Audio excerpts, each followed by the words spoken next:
मैं हूं आबिद हुसैन शेख, आपका खैर मकदम है कर्नाटक एक्सप्रेस में। सबसे पहले नजर आज की हेडलाइंस।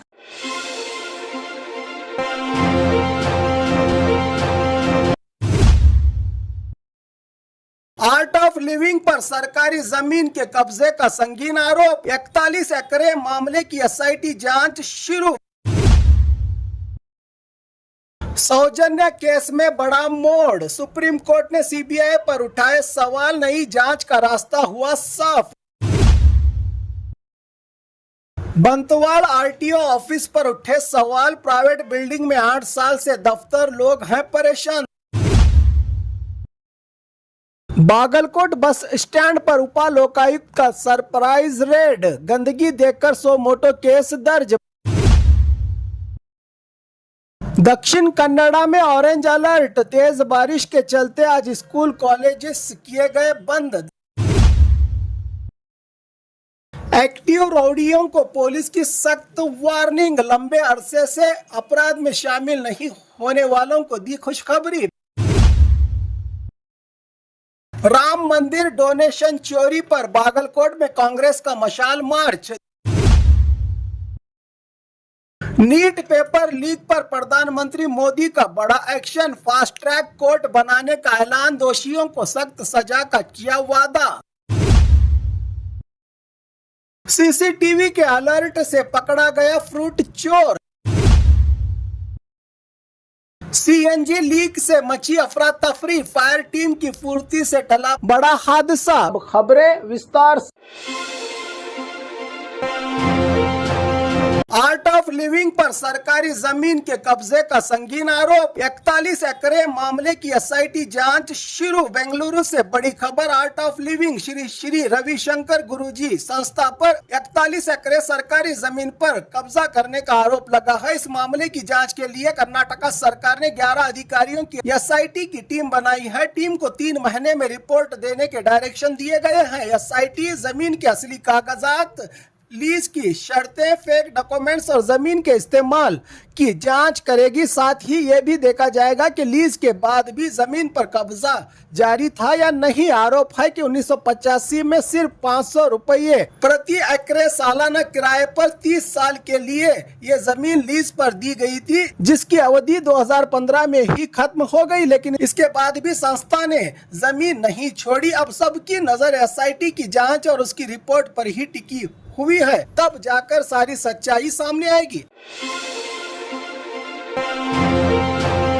सौजन्या केस में बड़ा मोड़, सुप्रीम कोर्ट ने सीबीआई पर उठाए सवाल, नई जांच का रास्ता हुआ साफ। धर्मस्थल कर्नाटका की बहुचर्चित सौजन्या रेप और मर्डर केस में सुप्रीम कोर्ट ने एक बड़ा कदम उठाया है। कोर्ट ने सीबीआई की पहली जांच पर सख्त सवाल उठाते हुए मामले की नई जांच, फ्रेश इन्वेस्टिगेशन का रास्ता खोल दिया है। यह फैसला सौजन्या की मां कुसुमावती गौड़ा की पिटीशन पर आया है, जिन्होंने पहले ही जांच पर ऐतराज जताते हुए दोबारा इन्वेस्टिगेशन की मांग की थी। जरूरत पड़ने पर एसआईटी स्पेशल इन्वेस्टिगेशन टीम बनाने का भी संकेत दिया गया था। इस फैसले के बाद सालों से इंसाफ का इंतजार कर रहे लोगों को एक नई उम्मीद मिली है। अब सबकी नजर नई जांच और सुप्रीम कोर्ट के अगले फैसले पर टिकी हुई है।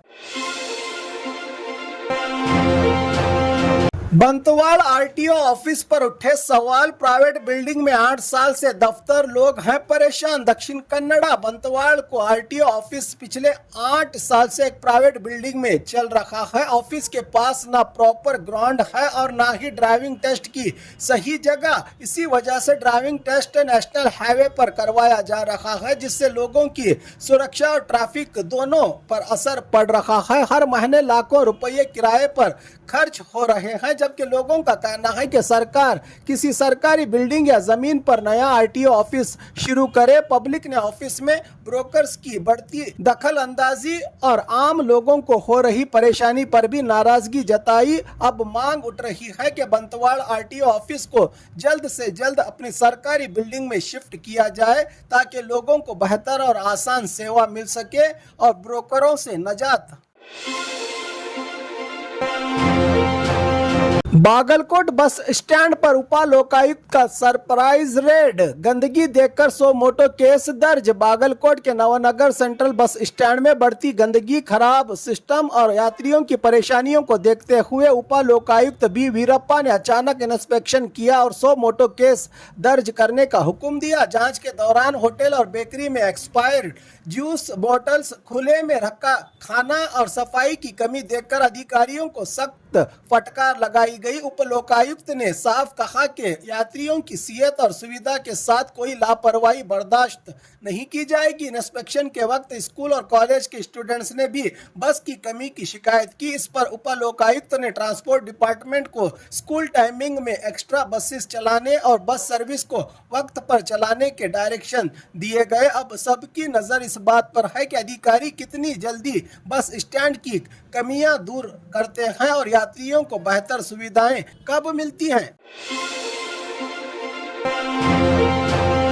दक्षिण कन्नड़ा में ऑरेंज अलर्ट, तेज बारिश के चलते आज स्कूल कॉलेजेस किए गए बंद। दक्षिण कन्नड़ा जिले में लगातार हो रही मूसलाधार बारिश को देखते हुए मौसम विभाग ने ऑरेंज अलर्ट जारी किया है। इलाके में सुरक्षा को मद्देनजर रखते हुए 23 जुलाई यानी आज स्कूल और कॉलेजों में छुट्टी का ऐलान किया गया था। लगातार बारिश की वजह से जमीन के खिसकने, सैलाब का खतरा बढ़ गया है। इलाकों में जिला प्रशासन ने लोगों से नदी, पहाड़ी इलाकों और खतरे वाले इलाकों से दूर रहने और जरूरी सावधानी बरतने की अपील की है। प्रशासन ने कहा है कि मौसम को देखते हुए लोग बिना जरूरत घर से बाहर ना निकले और सिर्फ आधिकारिक सूचनाओं पर ही भरोसा करें, अफवाहों पर नहीं। सुरक्षा को देखते हुए रेस्क्यू टीम्स को भी अलर्ट पर रखा गया है कि जानकारी मिली है सूत्रों से। एक्टिव रौडियों को पुलिस की सख्त वार्निंग, लंबे अरसे से अपराध में शामिल नहीं होने वालों को दी खुशखबरी। बेंगलुरु का ग्रामीण इलाका हेब्बागुड़ी पुलिस स्टेशन में एसीपी सतीश के नेतृत्व में सुबह सवेरे रौडी परेड का आयोजन किया गया। शहर में बढ़ रही रौडी एक्टिविटीज को देखते हुए पुलिस ने एक्टिव रौडियों को सख्त चेतावनी दी। पुलिस रिकॉर्ड में मौजूद 95 रौडियों में से 45 लोग परेड में हाजिर हुए। एसीपी सतीश ने साफ कहा कि जो भी कानून तोड़ेगा उसके खिलाफ सख्त कानूनी कार्रवाई की जाएगी। साथ ही पुलिस ने भरोसा दिया कि जो रौडी काफी अरसे से किसी भी अपराध में शामिल नहीं हुए हैं उनके नाम नियमों के मुताबिक रौडी लिस्ट से हटाने पर भी विचार किया जाएगा। पुलिस ने साफ कर दिया है कि हर रौडी की हरकतों पर अब लगातार नजर रखी जाएगी और रखी गई है।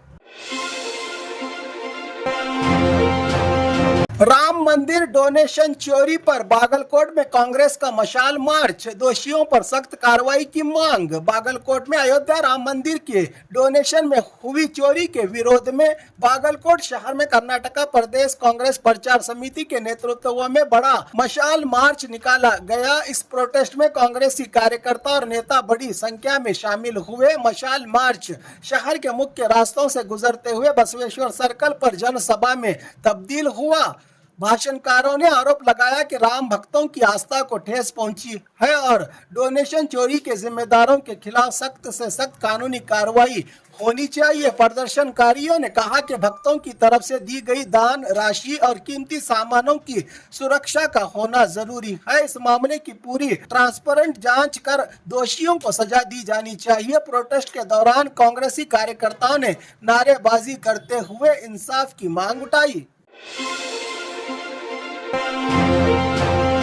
नीट पेपर लीक पर प्रधानमंत्री मोदी का बड़ा एक्शन, फास्ट ट्रैक कोर्ट बनाने का ऐलान, दोषियों को सख्त सजा का किया वादा। नीट पेपर लीक मामले को लेकर देश भर में छिड़ी बहस और जंतर मंतर पर चल रहे स्टूडेंट्स के प्रोटेस्ट के बीच प्रधानमंत्री नरेंद्र मोदी ने बड़ा बयान दिया है। पीएम ने अपने एक्स अकाउंट पर पोस्ट करते हुए साफ कहा है कि युवाओं के भविष्य से खिलवाड़ करने वालों को किसी भी कीमत पर बख्शा नहीं जाएगा। पीएम मोदी ने ऐलान किया कि पेपर लीक के आरोपियों के खिलाफ फास्ट ट्रैक कोर्ट के जरिए तेजी से सुनवाई करके सख्त सजा दिलाई जाएगी। उन्होंने कहा कि देश के युवाओं का भविष्य सरकार की सबसे बड़ी प्राथमिकता है और इस मामले में सभी जरूरी कदम उठाए जाएंगे। इसी बीच जंतर मंतर पर चल रहे प्रोटेस्ट और राजनीतिक तनाव के दरमियान पीएम के इस बयान को मामले में एक अहम और बड़ा सरकारी कदम माना जा रहा है। अब सबकी नजर इस बात पर है कि फास्ट ट्रैक कोर्ट और जांच की प्रक्रिया